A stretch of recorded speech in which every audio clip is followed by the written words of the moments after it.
Quiero comenzar I want con una you to imagen imagine incómoda. for just a Imagina moment a un hombre a que va al person who gimnasio has been todos going los to the días gym durante faithfully 10 for 10 long years. This person goes every single day without fail, year after year. They have the very best workout clothes, they wear the most expensive shoes you can buy, and they're friendly with everyone at the front desk. But there is a huge, undeniable problem.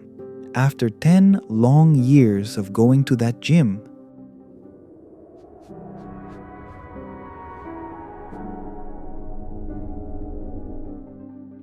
this person has absolutely no muscle at all.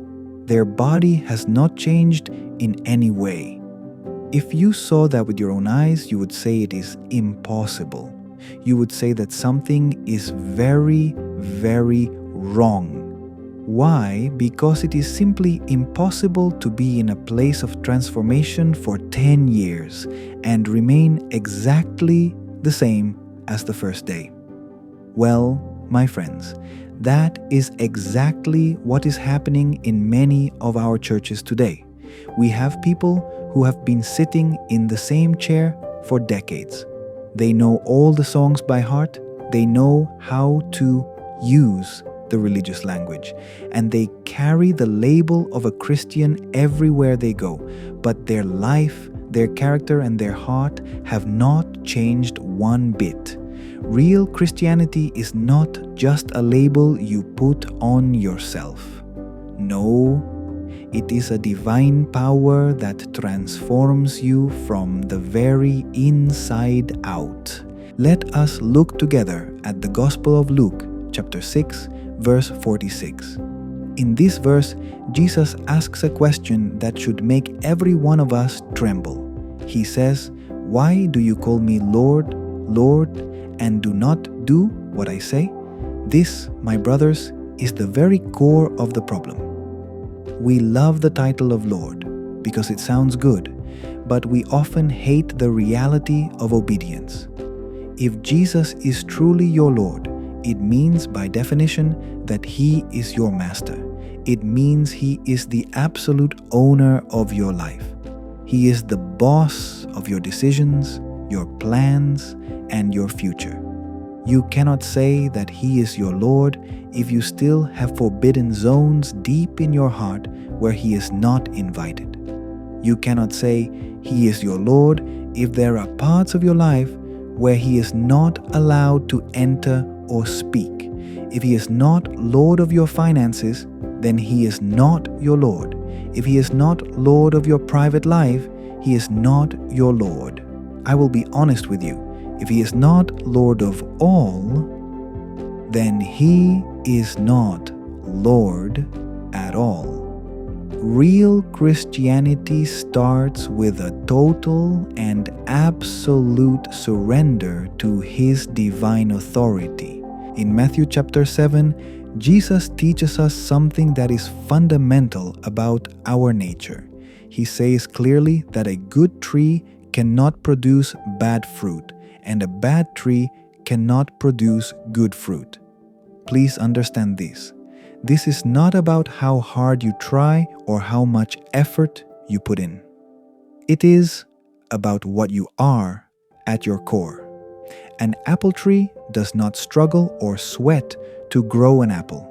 It does not wake up every morning feeling stressed, trying to be an apple tree. No, it produces apples naturally and easily because that is its very nature.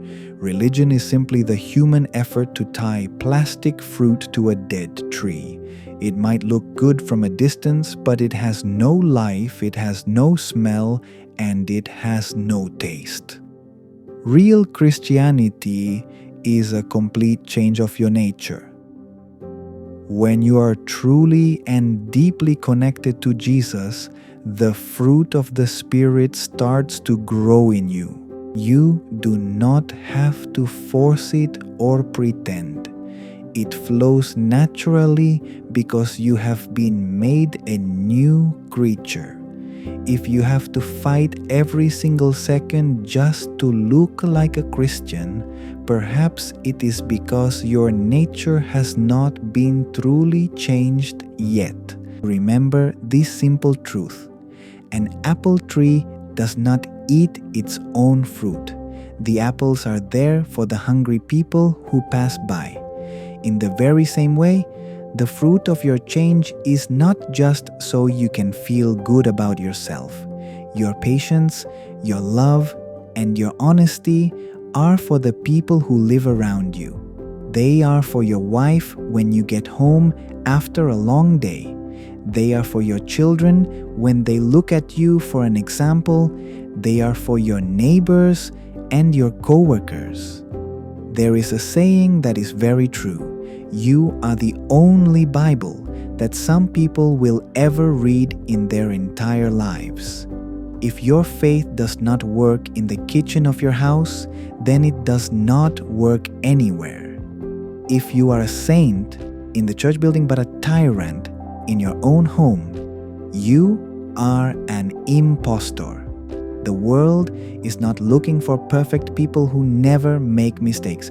No, the world is looking for real people who have been touched by a real God. Your life must be the living evidence of the power of the gospel. To conclude this message, I want to tell you this with total honesty.